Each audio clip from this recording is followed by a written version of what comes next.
What people ate to survive the Great Depression. A catastrophic stock market crash in 1929 ushered in a nearly decade-long global economic crisis that would prove to be the longest and most extensive in recent history. The introduction of refrigeration, changes in the food supply chain, and the growing demand for low-cost meals resulted in a significant shift in the American diet. It was difficult to get food on the table, and, on occasion, improvising with what was on hand resulted in some unusual dishes. We're going to look at the strange things individuals ate to get through the Great Depression today. But before we get started, make sure to subscribe to the Could Be Anything channel and let us know what other historical era cuisines you want to hear about in the comment section below. Get your bowl ready for some hearty stew from the Great Depression. Pudding with prunes. Eleanor Roosevelt, First Lady of the United States, was not going to let the Great Depression pull her country down. She designed economical and healthy meals from Cornell's Home Economics Department as an early advocate of the home economics movement. Despite the fact that FDR was a bit of a glutton, both the First Lady and the President ate more healthily during the Great Depression. According to food historians Jane Ziegelman and Andrew Coe's book, A Square Meal, A Culinary History of the Great Depression, the Roosevelts ate this manner to send a message to Americans about how to eat during difficult times. FDR had to eat plain meals instead of foie gras or amuse-bouches, at least when guests or the press were present. Typical White House meals included deviled eggs and tomato sauce with mashed potatoes, as well as bean and tomato stew. Sounds like something you'd find in the frozen meal section of the supermarket. Flavor and spices aren't required. Prune whip, a delectable delicacy based on everyone's favorite dried fruit, the prune, was served for dessert. During the Great Depression, dried fruit such as prunes and other fruits were popular alternatives for fresh fruit.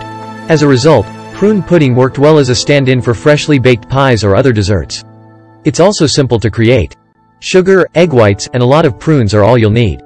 Combine all of the ingredients in a blender and you'll have a real, well, ordinary dessert in no time. Onions stuffed with peanut butter. Isn't it true that everyone loves peanut butter with onions?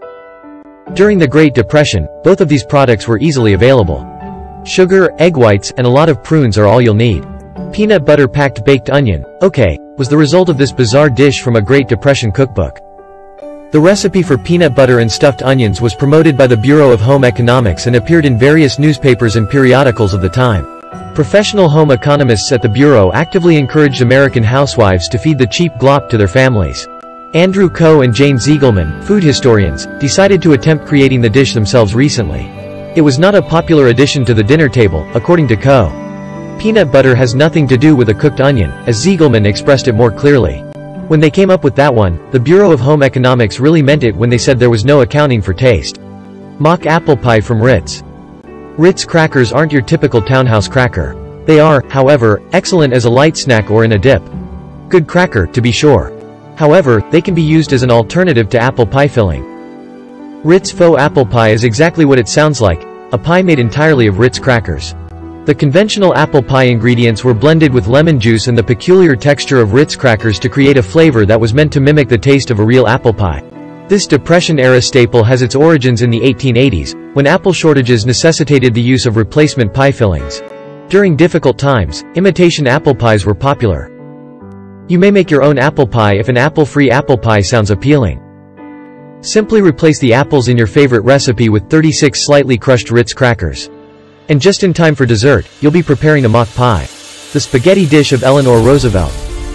Throughout the Great Depression, Eleanor Roosevelt did everything she could to promote home economics. That's not to say she didn't serve some very strange foods at that time. Consider a dish made with spaghetti, cooked carrots, and white sauce that is unappealing. Unlike standard pasta cooking procedures, this recipe called for a full 25 minutes of cooking time for the spaghetti. You were instructed to mix the sad noodle mush with similarly boiled to death carrots once the pasta had turned into a sad noodle mush. This off-white al dente meal was covered with a bland white sauce made from milk, flour, salt, and butter. It was dubbed a vehicle for nutrition and nutrients by Roosevelt. However, you'd probably rather eat an old flapper hat.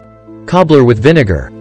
Desserts made with vinegar were popular in the 19th century, but they resurfaced during the Great Depression.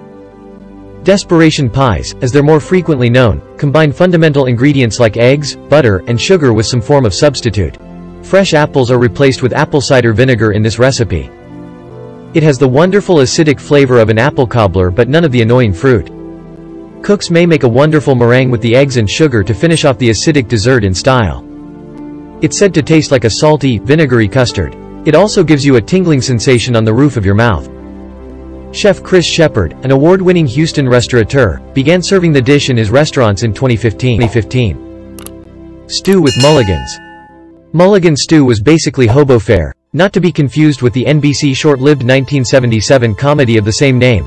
Our two families became one after a sad plane crash in Hawaii, according to a recipe direct from the Haywire Mac songbook. Mulligan stew was a communal meal made from whatever ingredients they could find. Errol Lincoln U. Wise describes the meal as a mix of just about everything in his book Riding the Rails, Teenagers on the Move During the Great Depression. Mulligan stew was made primarily of stolen onions, maize, potatoes, forage greens, and occasional meat parts. A handful of navy beans, or anything else that would add taste to the dish, could be added by enterprising hobo chefs. The real secret ingredient, though, was a small amount of Bull Durham tobacco and lint, which is everyone's favorite flavor enhancer. Milkorno. During the Great Depression, dining at the White House wasn't exactly opulent. Take, for example, the instance of Milkorno. A gruel known as Milkorno was produced by a group of mad scientists at Cornell University on a reportedly dark and stormy night in 1933. It has come to life. This mix of powdered skim milk, cornmeal, and salt was created to assist families stretch their food budgets. Milkorno came with the questionable claim of allowing a family of 5 to eat for $5 per week. Eleanor Roosevelt, of course, served it at the White House. Milkorno wasn't the only food supplement made from milk, cornmeal, and salt. Milkweedo and Milkoedo were also available, both of which were acquired in bulk by the government. The government also purchased 25 million pounds of apocalyptic dust to aid hunger relief operations.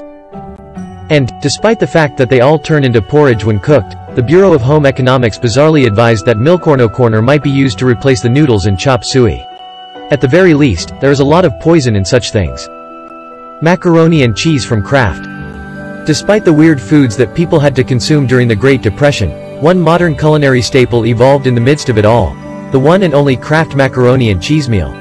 Thomas Jefferson famously presented macaroni and cheese at an 1802 state supper after falling in love with the delicacy while visiting France, according to the Smithsonian. At the time, it wasn't a completely novel concept. The notion of putting it in a box and marketing it as a cheap dinner, on the other hand, was a good one. In 1937, a rogue salesman for the Tenderoni Macaroni Company in St. Louis began selling his noodles with Kraft shredded cheese packets attached. The clever salesman was quickly employed by Kraft to promote the dish to cash-strapped Americans. The dinner was a tremendous hit, with 4 portions selling for 19 cents each. One early print advertisement featured a joyful, befuddled husband wondering, "How the heck did you create this great macaroni and cheese so fast? We just got home, after all." In the Great White North, Kraft dinner became a mainstay of modern student dining, and it still holds a particular place in our hearts. Loaves. Loaves were very popular during the Great Depression, according to food historians. Food loaves were constructed with a focal element and less expensive ingredients to stretch them out. A dinner from the Great Depression would include liver loaf, lima bean, and peanut loaf. Although authentic meatloaf was a premium, it could be made more economical by adding other items such as crackers or bread. And, just like today, ketchup and canned soup added flavor for a modest extra fee. Soy was cooked into lima bean loaf by food historian Ziegelman & Co. Maintaining a falafel-like flavor, but serving with plenty of heavily seasoned gravy. Salad with dandelion. Some historians say the federal government made a mistake by neglecting immigrants' contributions and innovation to the Great Depression's food relief initiatives. Italian immigrants were occasionally recognized for feeding their families delectable, healthy, and low-cost meals.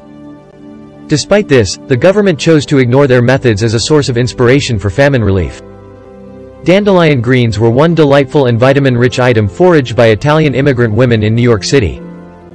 Dandelion greens were added to salads, fried, or cooked with olive oil straight from the front yard to the dinner table to produce an essentially free supper. Gelatin. During the 1930s, gelatin was most likely the major ingredient if you required an inexpensive source of protein.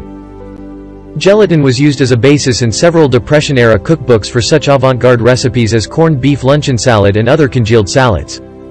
Cool, shimmering jello with bright, crunchy vegetables. There is a salad waiting for you. However, the versatility of gelatin in the kitchen is undeniable. Have you ever created a jello salad? This week, go ahead and do it. A jello salad may always be found. Milk. Do you have any milk? People who were trying to make it through the Great Depression did. Milk also piqued the curiosity of dietitians, who regarded milk as a kind of superfood. At the time, cow's milk was considered a miracle food. It served nutritional and practical functions during the period, as it was high in vitamins, lipids, sugar, and proteins. Milk was also utilized in a variety of recipes during the period, including flavorless white sauces and cornstarch pudding, as well as fortified foods such as Milkorno. Of course, the sheer volume of milk distributed to school-aged children was impressive. Nearly a quart per day, as recommended by the government. To accompany the day's meal, school meals almost always included a glass of milk. Toast with cream chipped beef. Since the 19th century, chipped or frizzled beef has been a popular breakfast option in some parts of the United States, finally making its way into a 1910 military cookbook called Manual for Military Cooks. Since then, the cream-chipped beef on toast, known as shit on a shingle, or SOS, has become an Army standard. During the Great Depression, the old frontier favorite saw a rebirth. This era's version, according to culinary historian Siegelman & Co., was a mix of canned corned beef, plain gelatin, canned peas, vinegar, and lemon juice, and it was completely wrong in every aspect. That isn't to say that some people now aren't nostalgic for SOS. During World War II, SOS was frequently used. Hot dogs. There's nothing quite like a hot dog to make you feel like you're in America. During times of scarcity, everyone's favorite processed beef product proved to be a remarkably adaptable foodstuff. Although many Depression-era hot dog dishes had depressing titles like Poor Man's Stew or Hoover Stew, they were surprisingly tasty, consisting of sliced hot dog rounds, cooked macaroni, canned stewed tomatoes, and occasionally canned corn or peas. These days, modern cooks are hard at work rediscovering Hoover Stew, occasionally replacing finer ingredients for canned veggies of the past. Good luck with your meal. So, what are your thoughts? What is your favorite meal from the Great Depression? Please let us know in the comment section below. Check out some of the other videos from our Could Be Anything series while you're at it.